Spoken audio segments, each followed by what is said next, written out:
1954, and one of the world's first jet airliners takes off from Italy. The plane is the ultimate in high-speed luxury travel. But just 26 minutes into the flight, it explodes catastrophically. 35 people are dead. The tragedy stuns a nation. A team of investigators must solve the mystery of why this state-of-the-art aircraft disintegrated on a routine flight. What they discover in the wreckage will cause a turning point in the history of aviation and change passenger travel forever. Disasters don't just happen, they're a chain of critical events. Unravel the clues and count down to those final seconds from disaster.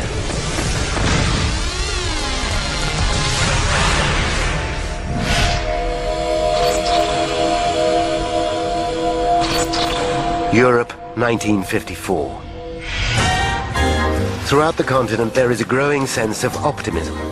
As the nightmare of World War II begins to fade, former enemies forge new links. There's a spirit of enterprise. Civil aviation is booming, boosted by technological advances made during the conflict. In just 2 years, the number of airline passengers has nearly doubled. 9:30 a.m. Sunday, January 10th, Rome Airport. Here, a dozen planes come and go every hour. On the tarmac stands Flight 781, en route from Singapore to London. The plane is a British-built de Havilland Comet. It's the marvel of its day, and the perfect symbol of the new technological age. The Comet is the world's first passenger jet, and it's halving journey times around the world.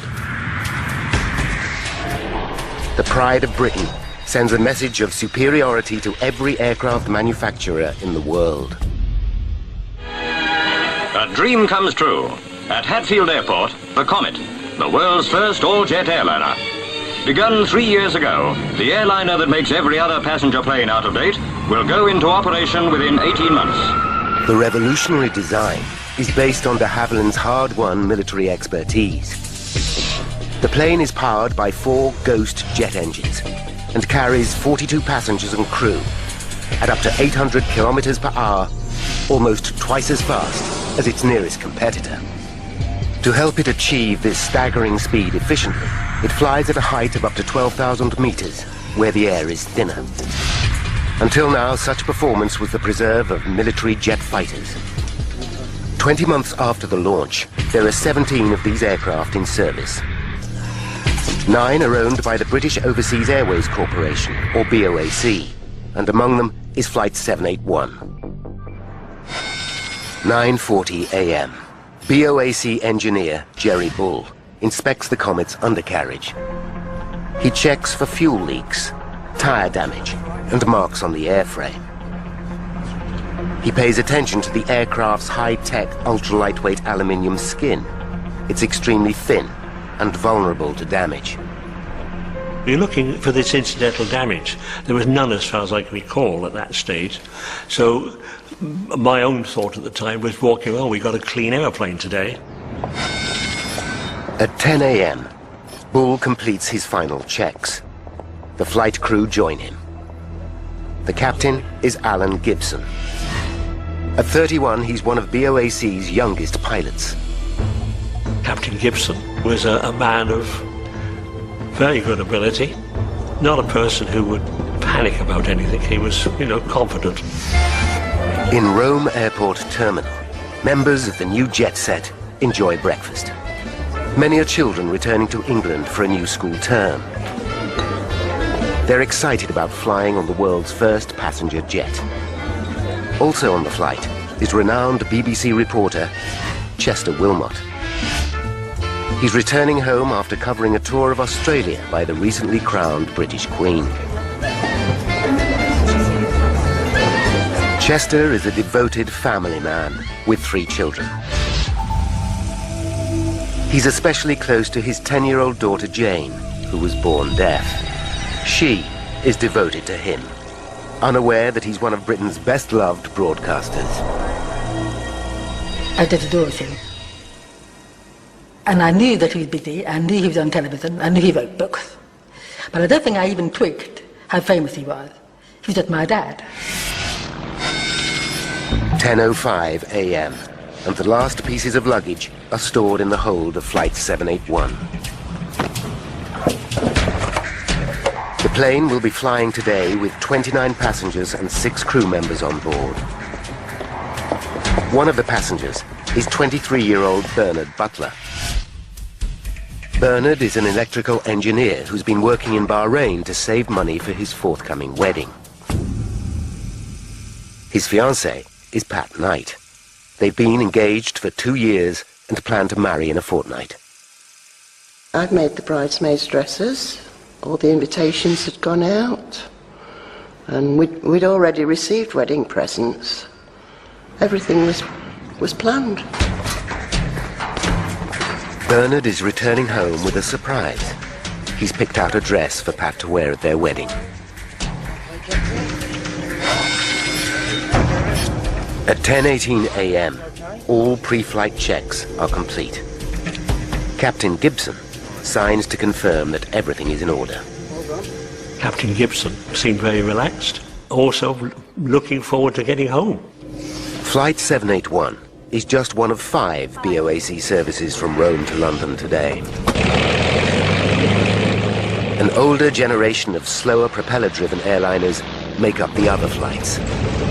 At 10:19 a.m., a BOAC Argonaut, also bound for London, thunders down the runway. Captain Johnson is at the controls.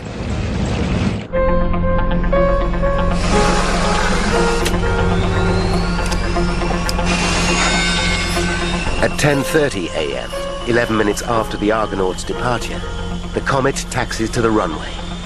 Jerry Bull salutes goodbye. EA781, this is Champina Control.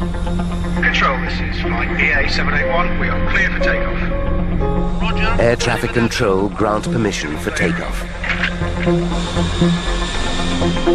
1 minute later, the high-tech plane takes to the air. It's a sunny day, and conditions for flying are perfect. The journey to London will be exactly 2 hours and 37 minutes. The gleaming jet will arrive at London Airport a staggering 2 hours before the propeller-driven Argonaut. Such speed is so far beyond anything produced by American rivals Boeing and Douglas that Comet's manufacturer de Havilland expect to dominate this booming market. Throughout Britain, expectation is high, from Prime Minister Winston Churchill down. It was important from the British point of view to have our aircraft in the air, and an aircraft which was far better than anything else. So it was a booster. But since the Comet entered service 20 months ago, there have been 2 accidents with the loss of 54 lives. In March 1953, one crashed on takeoff in Pakistan. 2 months later, severe weather was blamed for a second disaster in India. As both accidents occurred in difficult conditions, reliability of the Comet is not in question. At 10:38 a.m., Flight 781 climbs to an altitude of 11,000 meters, twice as high as any other passenger aircraft. To achieve this, while allowing passengers to breathe comfortably, the engineer operates a pressurization system from the cockpit. As the Comet rises, the air pressure inside the cabin is maintained at the equivalent altitude of 2,500 meters, a level easily tolerated by the human body. But for some passengers, adapting to this new sensation is difficult. Soon, though, they acclimatize and settle back into their seats for the flight. What they cannot know is that they will never make it to London.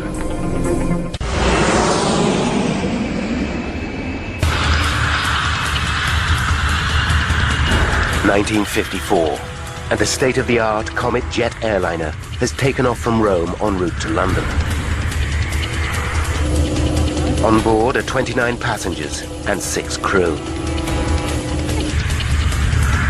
As Flight 781 climbs, Captain Gibson receives a message from Captain Johnson in the slower Argonaut that took off a few minutes earlier.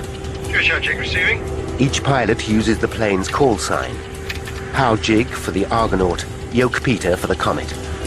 In due course, can you pass on height of cloud layer, please? Well, we're currently at 20,000 feet. And I'll let you know when we pass through. Roger, out. At 10:42 a.m., Captain Gibson contacts air traffic control. If you're a beam of the Civitavecchia beacon flying at 23,000 feet. The plane will fly northwest over the Italian coastline, high above the Mediterranean Sea.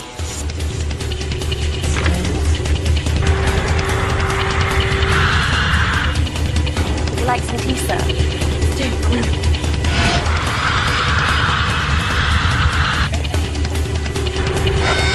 At 10:51 a.m., Captain Gibson again radios the Argonaut. George Howe Jig from George Yoke Peter. George Yoke Peter from George Howe Jig. George Howe Jig, did you get my message?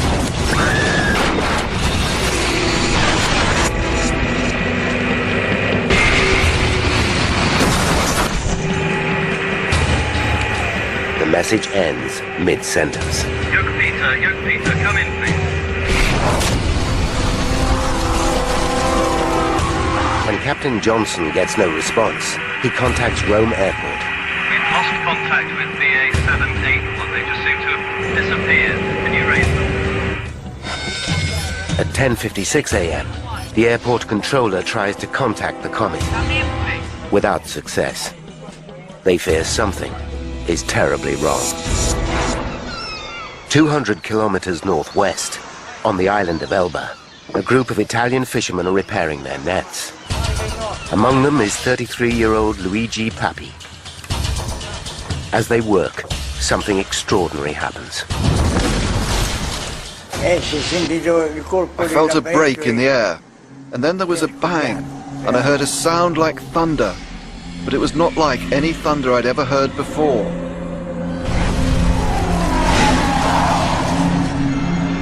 They watch in amazement as flaming wreckage falls from the sky.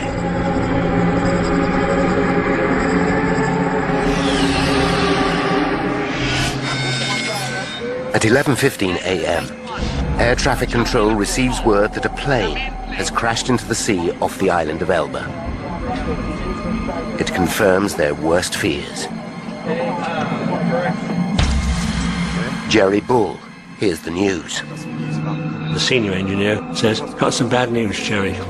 And I look at him and he said, "The Comet's down." It's an emptiness. I don't know what else to say. You can't really describe it. It's just this numbness you get. And the next reaction, of course, is there something I didn't do? 12 p.m. Greenwich Mean Time. Chester Wilmot's family arrive at Heathrow Airport in West London to welcome the BBC reporter home. The day was sparkling. We arrived at the airport about 10 minutes before the flight. Pat Knight arrives with a friend after a 4-hour journey from Nottingham. She's looking forward to seeing Bernard again. It was 11 months since I'd seen Bernard, and I was very excited that he was coming home and I was going to see him. 1,200 kilometers away, a small flotilla of fishing boats heads off the coast of Elba towards the crash site.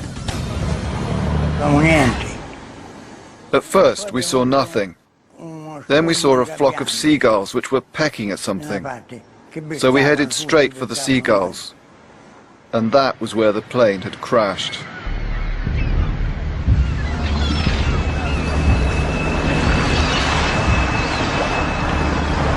It's a harrowing scene. Bodies and debris float in the water. Among the carnage is a white wedding dress.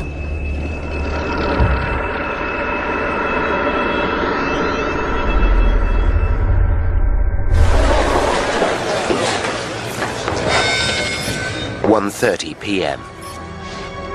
Flight 781 is now over an hour late. Airport staff mark the plane as delayed. Jane Wilmot keeps a close eye on the arrivals board. Mother wanted to keep me busy. So she was sending me off to keep asking questions. Plane delayed, plane delayed. Jane suddenly notices that all reference to Flight 781 has been removed. She decides to ask at the BOAC desk. Excuse me. And I asked questions of why is it not there on the board? It's not on the list anymore. Why is it gone? Oh, I can't give you that information at the moment, dear. We can't tell you. Have you got someone with you? Go and get your mother. I'll be happy to speak with your mother. Edith Wilmot is taken to a side room. Her children wait outside. They still believe their father's plane is delayed. How this? Oh well. These things happen. Minutes later, Edith returns visibly shocked and close to tears. Darlings, there's been an accident. She tells her children that Chester is dead. Jane will never see her beloved father again. I just couldn't believe it was happening. But I was very upset because I knew he was coming home for my birthday. And I kept on saying to myself, it wasn't his fault. He wasn't the pilot.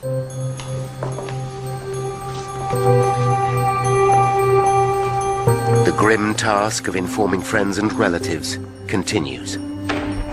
Patricia Knight can scarcely believe what she hears. We were told it had come down. They didn't know whether there were bodies found or not. And there was nothing we could do. In an instant, Pat's hopes for the future are destroyed.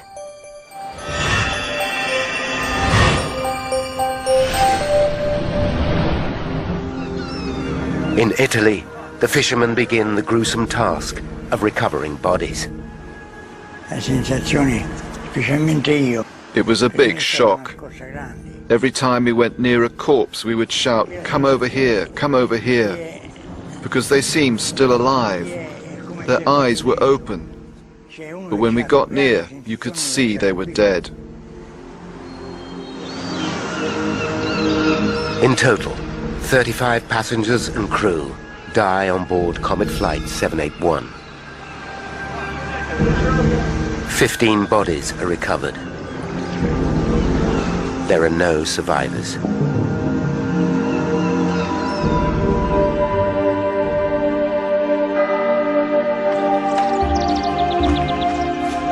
The dead are carried to a small chapel in Port Azzurro.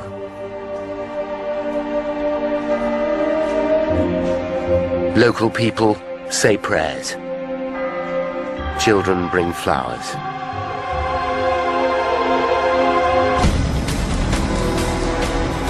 The horrific crash is headline news around the world. The question on everybody's lips is how could the most advanced airliner in aviation history just fall out of the sky? Was it a tragic accident or something more sinister?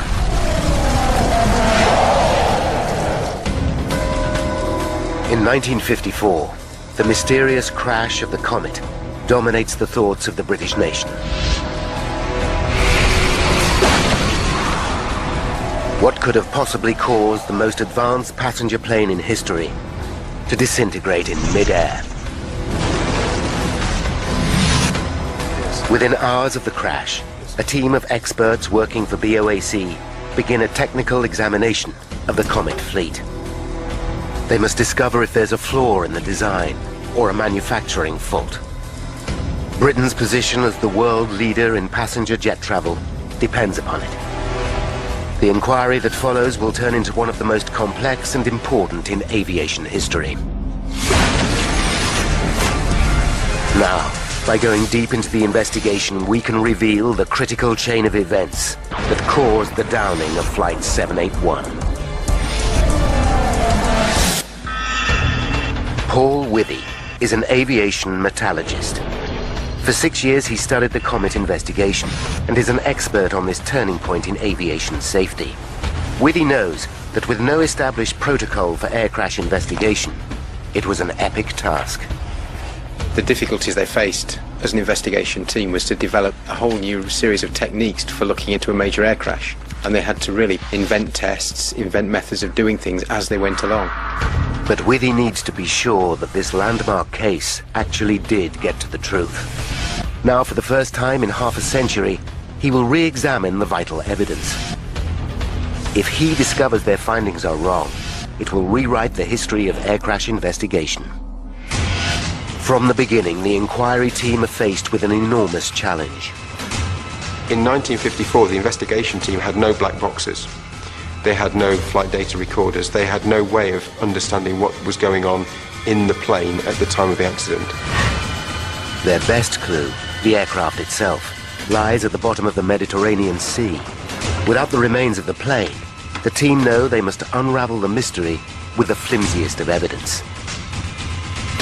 With little to go on, the press speculate that sabotage might be the cause of the crash. These are the early years of the Cold War, and there are fears that subversive communists may be responsible. Sabotage, a bomb. I mean, that came up fairly rapidly, you know, it has to be. How did it happen? A bomb could have been hidden on board while the plane was taking on extra baggage.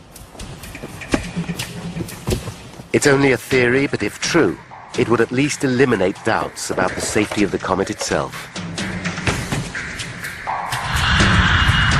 With the pride and prosperity of a nation riding on the comet's success, a close eye is kept on the investigation from the very top. Winston Churchill himself. If saboteurs are responsible, the investigators know they must come up with hard evidence. They know that Flight 781 would have been flying at around 11,000 meters when something caused it to break up and fall from the sky. The Italian fishermen provide a few clues. I saw a huge ball of fire rotating and plunging into the sea. It left a huge cloud of smoke. Captain Johnson, pilot of the Argonaut, deepens the mystery. The radio went dead in mid-sentence. Everything just cut out instantly. But it's the victims themselves that provide the biggest mystery. Within hours of the crash, Italian pathologist Dr. Antoni Fornari examines the bodies. Despite Fornari's considerable experience, he finds a pattern of injuries he has never seen before.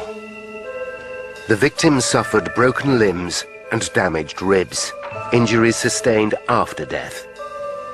But what confuses Fornari is that many of the bodies have fractured skulls, wounds he discovers that were sustained before death. He finds another puzzling clue. The lungs of almost all the victims are extensively damaged. Many have ruptured like an exploding balloon. To top it all, Fornari finds no evidence of a bomb blast. It's a strange, perplexing picture, and he's baffled. With so little evidence, the investigation hits a dead end. Concerned, Prime Minister Churchill summons his advisors and takes an unprecedented step. Churchill commands the Royal Navy to retrieve the wreckage of Flight 781 from the seabed. His orders are simple.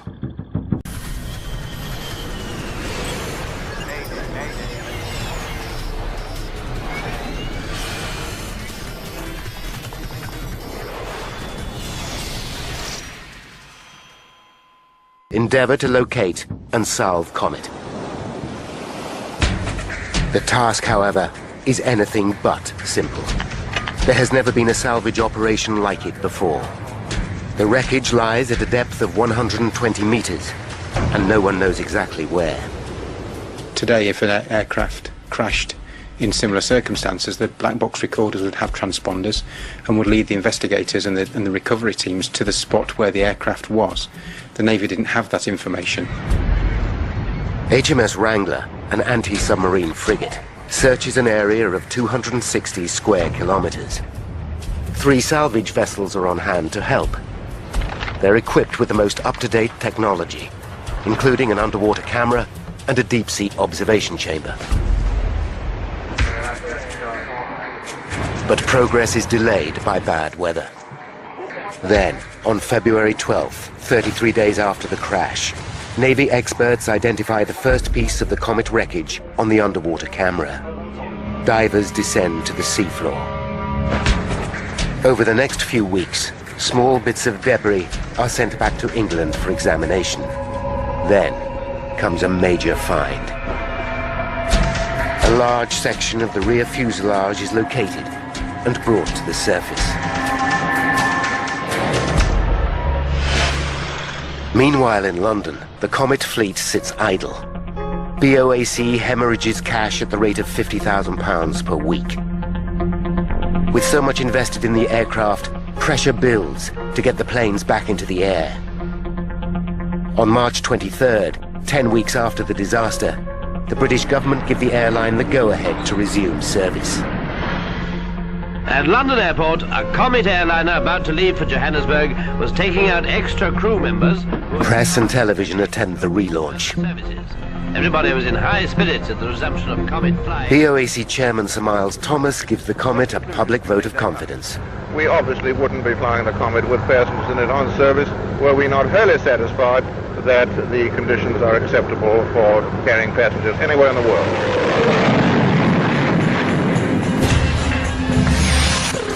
Wreckage from Flight 781 arrives in England piece by piece.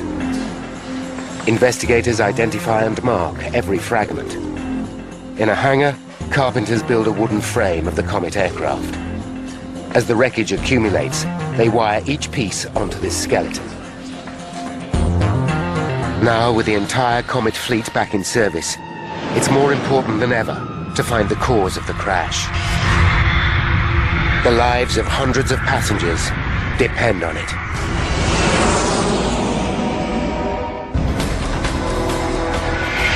April 1954. While investigators urgently look for clues into the crash of Comet Flight 781, the British government give BOAC the go-ahead to relaunch their Comet fleet. It's a terrible mistake. At 6:32 p.m. on April 8th, 16 days after the resumption of flying, a Comet takes off from Rome bound for Egypt. 14 passengers and 7 crew members are on board. 33 minutes into the flight, the pilot reports that he's on course flying at 11,000 meters. It's his final message.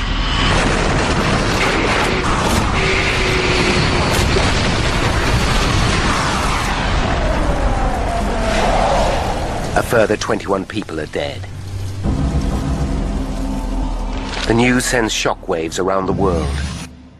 Barely a fortnight after reassuring the public the Comet is safe to fly, BOAC's chairman publicly admits that he was wrong. Obviously, we cannot continue to carry the public in Comets until this disaster is fully explained.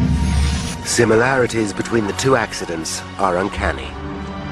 Both planes were refueled and checked at Rome by the same engineers, including Jerry Bull. You just can't accept that an aeroplane like this, again, it's gone down the same way, and you've lost these people again. Both aircraft were flying at an altitude of around 10,000 meters. Both crashed into the sea shortly afterwards. It seems there must be a flaw in the aircraft itself. Again, the British Navy looks for evidence. They recover 5 bodies, along with a few personal effects. Churchill acts decisively. He appoints the Royal Aircraft Establishment, Britain's leading aeronautical research centre, to investigate.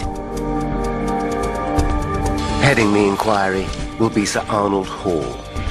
Hall has an impressive reputation. He's a Cambridge scholar and one of the outstanding scientists of his generation. Sir Arnold Hall is a brilliant scientist, and he was one of those people who would let the facts speak for themselves and would make judgments based on fact, not on opinion. Churchill instructs Hall. The cost of solving the comet mystery must be reckoned neither in money nor in manpower. But even for a man as qualified as Hall, it's going to be a tall order. The second plane to crash rests under 1,000 meters of water and is impossible to retrieve. The hope is that if they can establish the cause of Flight 781's crash, it would explain why the second aircraft went down.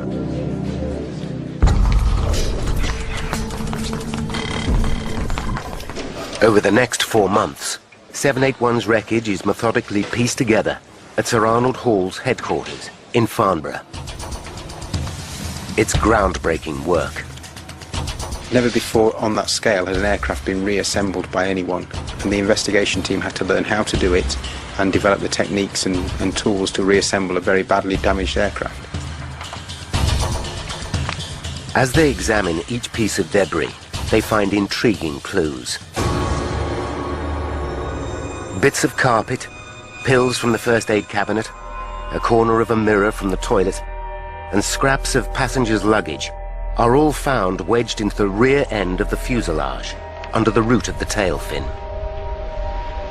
It suggests an explosion at the front of the cabin that blasted personal belongings to the rear of the plane. The question is, how and where did the explosion start? As the wreckage begins to provide some clues, so too do the victims. 4 of the bodies retrieved from the second crash are flown to Britain for post-mortem.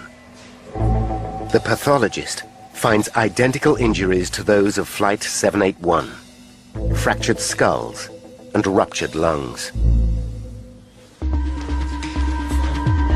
Hall has a hunch. Could the entire plane have burst like a balloon? After all, the pressurized cabin designed to keep passengers comfortable would mean that the aluminium skin of the comet is highly stressed. Any structural failure, and it might simply explode of its own accord.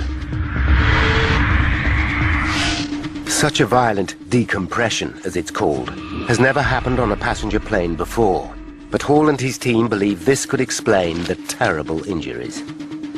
To test the theory, they stage a pioneering experiment. The team build a Perspex model of the fuselage, 1/10 the actual size. The cabin includes 28 miniature seats with 6 dummies. The model is housed inside a pressure chamber. When the pressure in the fuselage is increased to 8¼ pounds, the equivalent of flying at 12,000 meters, the team deliberately rupture the model.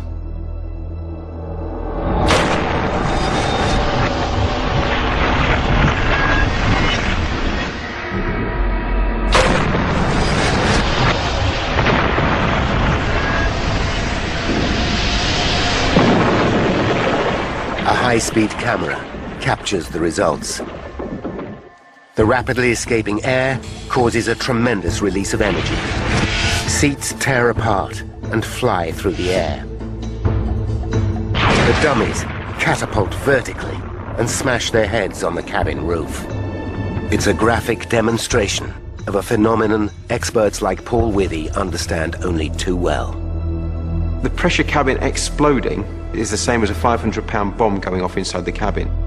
The experiment appears to explain how the victims of both flights sustained such horrifying head injuries. Not only that, the sudden change in pressure would cause the air inside the victims to expand rapidly, rupturing their lungs instantly.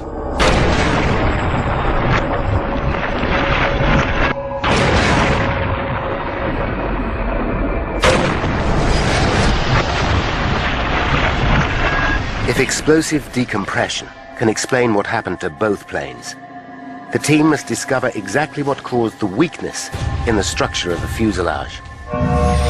But a failure in the aluminium skin seems implausible. The manufacturer's own tests show the natural life expectancy of the fuselage is over 10,000 flights, many more than the number flown by the 2 crashed planes. Nevertheless, Sir Arnold is not a man to leave any stone unturned. He decides to put the entire airframe to the test. Sir Arnold Hall decided that failure of the pressure cabin could be one of the possible causes. And because he wanted to make sure that everything was looked at, this was just one of the tests that was performed. Before testing begins, the team look closely at the Comet design. They discover that to withstand the stress caused by repeated pressurizations, the skin of the aircraft must be immensely strong, but it must also be extremely light. In order to achieve this, de Havilland developed a lightweight aluminium alloy skin, just over 0.5 millimeter thick.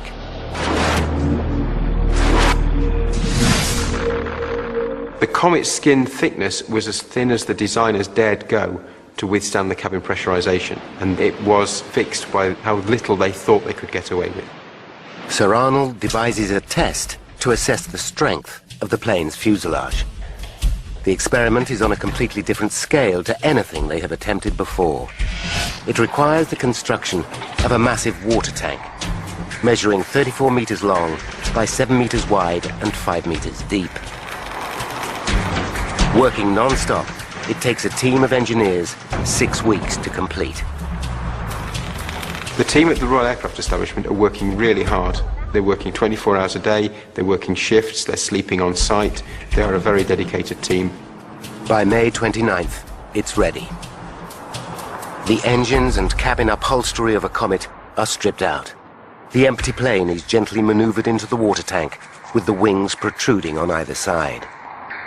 Hydraulic rams move the wings up and down to simulate flight conditions. Engineers fill the tank and the plane with water. When they are both full, they force more water into the plane, pressurizing it as if it were flying.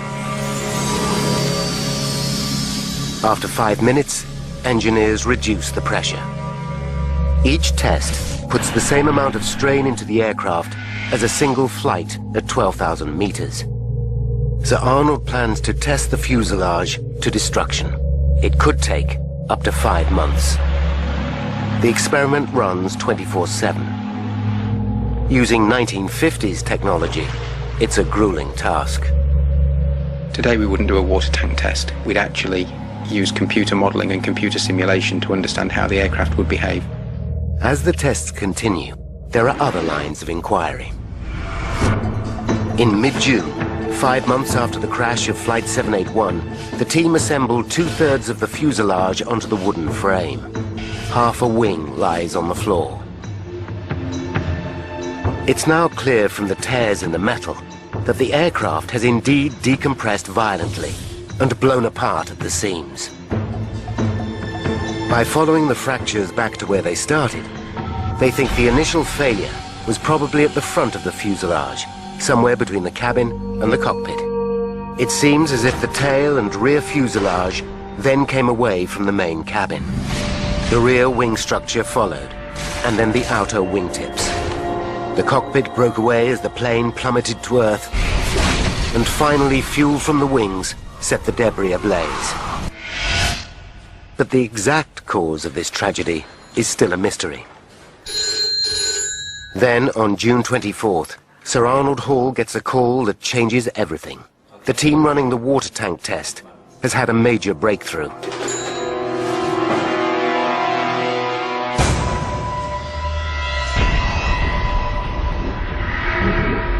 Less than a month after testing began, after the equivalent of just 3,000 flights, the Comet fuselage ruptures.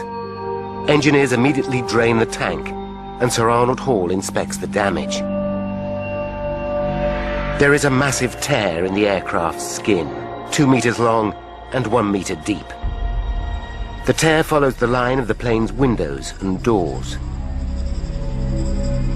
It's a shocking but vital turning point. They have uncovered a major weakness in the structure of the Comet. The entire fleet seems to be fatally flawed. I think everybody was thunderstruck. De Havilland certainly were thunderstruck because they didn't expect a Comet airframe to fail so soon in its life. But what triggered such a dramatic failure? There's one prime suspect, a phenomenon known as metal fatigue. It's something Paul Withy knows well. This is a piece of aluminium sheet similar to that which was used on the Comet's skin, but much thinner. One cycle of load isn't going to fail it at all. But if I repeatedly load it, like this... Fatigue is caused when a metal is repeatedly flexed one way and then the other. There you can just see it's about 3 or 4 millimeters across the sheet. After a while, minute cracks start to form. Cracks growing further and further across the sample. The cracks steadily increase in size, and eventually the part fails. But there are two problems with this explanation. Metal fatigue leaves a telltale microscopic pattern on the surface of the metal. Although in the 1950s, the technology for detecting this pattern is in its infancy, none of the parts reclaimed from the sea seem to show any sign of it. Secondly, before the Comet went into service, the manufacturers did extensive fatigue tests to find out how the fuselage would behave under repeated pressurizations. It passed with flying colors. Sir Arnold knows he must come up with hard evidence to prove the theory. He must find a part of Flight 781 that shows signs of the fatigue. The piece of evidence that Sir Arnold needed above all other was that source of fatigue crack growth that he knew was there in the airframe somewhere. A single piece of wreckage is all that's needed to validate the entire investigation. But this crucial evidence still lies at the bottom of the Mediterranean Sea.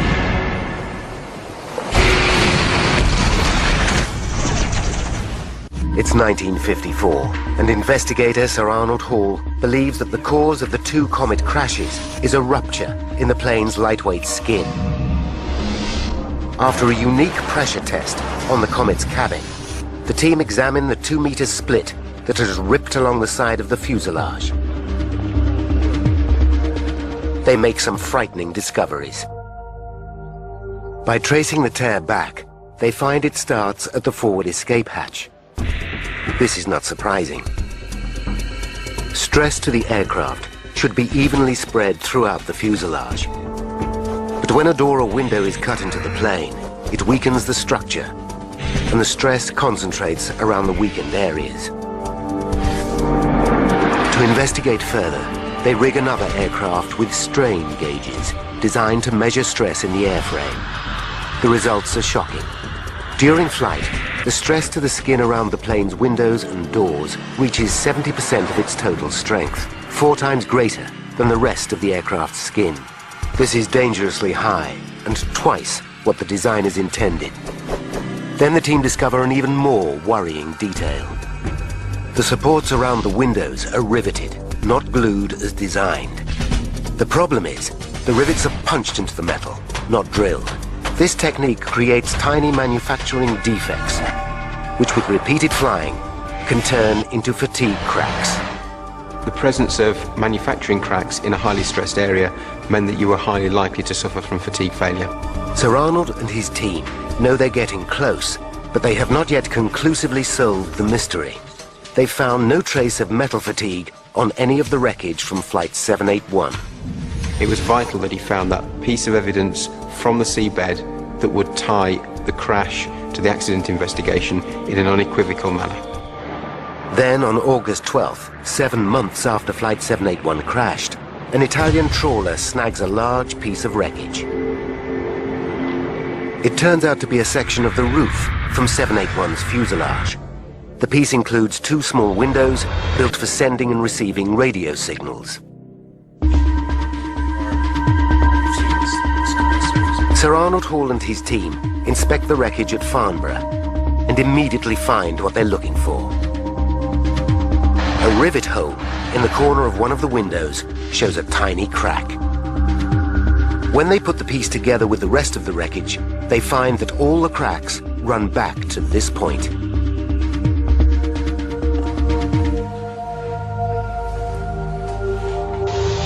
They have their missing clue. The future of the Comet, the world's first passenger jet airliner, hangs upon the outcome of a court of inquiry being held at Church House. On Tuesday, October 19th, after 6 months of grueling work, Sir Arnold Hall presents his findings to a court of inquiry. But one detail fascinates Withy.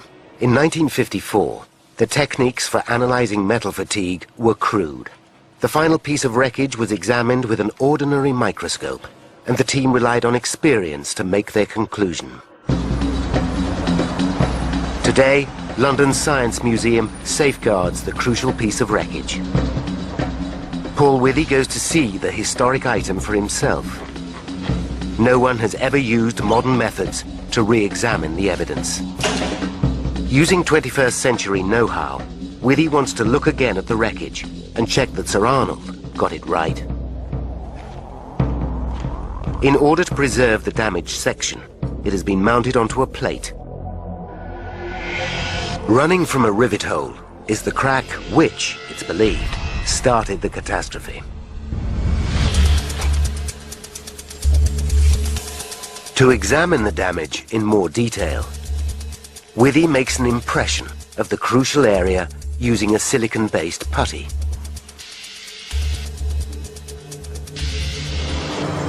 Then, at Imperial College London, Withy uses an electron microscope to examine the sample.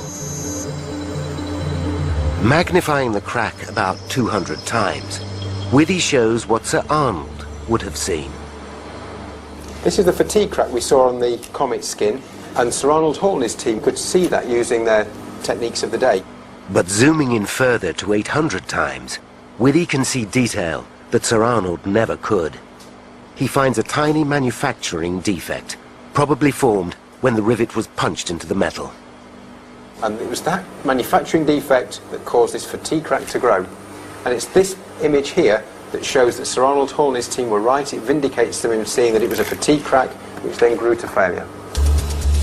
52 years after the most groundbreaking and innovative investigation in aviation history, Paul Withy has conclusive proof that Sir Arnold Hall's results are absolutely right. Now, by rewinding the events leading up to that fateful crash, and by following the evidence uncovered during the investigation, we can reveal how Flight 781 was downed. 10:31 a.m., January 10th, 1954. 26 minutes to disaster. Flight 781 takes off from Rome Airport. The plane is designed with an exceptionally thin aluminium skin. Rivets punched into the aircraft during construction create microscopic manufacturing defects. On each flight, the pressurization system puts enormous strain on the fuselage, causing stress to the skin, especially around the windows and doors. Repeated pressurizations turn the manufacturing defects into fatigue cracks that get bigger with every flight.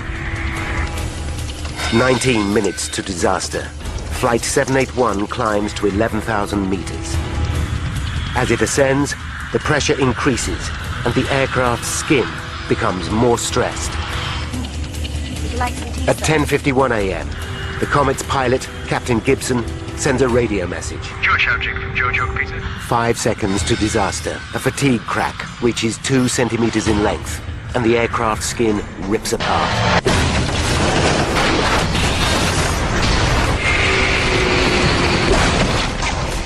At 10:57 a.m., the shattered pieces of Flight 781 fall from the sky.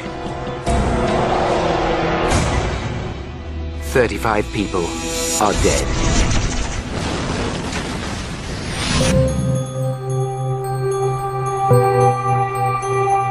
On the island of Elba lies a memorial to those who lost their lives over 50 years ago. The pain of the tragedy will never be forgotten. But the scientific understanding gained during the investigation is comfort to some. I know it gave my mother a great deal of comfort that the test they did on following the comet crash, they saved people's lives later.